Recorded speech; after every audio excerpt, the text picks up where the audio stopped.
In this video, we're going to talk about the software that you need to follow along in this series. Now, the first thing you'll need is Notepad++, and this is the main web page for Notepad++.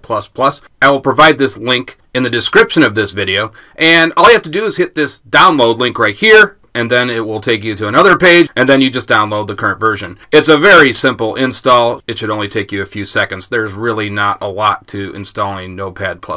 But then we need to install a server. And what we're going to use, as I mentioned in the last video, is XAMPP. And this is the main page for XAMPP. I will provide a link for this as well. So you'll click on that link in the description of this video, and you'll come here, and you'll want to select this download link right here, XAMPP for Windows. Now, in this series, we'll be using XAMPP on Windows. Now, you can use it for Linux or Apple if you choose to, but it will be up to you to configure the server. We're going to do this in Windows. So you'll download XAMPP for Windows, and once you're done, it will download an executable. You just double click that, and all you really have to do is hit the next button a few times. It's a very simple install. Then, once you do that, you'll want to open up the XAMPP control panel. This may be in your Start Programs. I actually just put this shortcut on my desktop, and you'll want to open that up. And here's where we can fire everything up that we need. Now, we only need Apache at this point, so you're just going to hit Start here, and it will fire it up. And you can see it's accessing ports 80 and 443. Now, if you do have a port conflict, then you'll have to resolve that. So, for instance, if you have another program out there that's using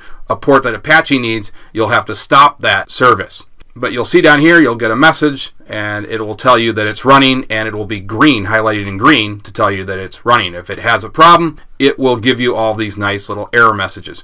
You can actually click on this Logs button right here, and it may give you some diagnostic messages.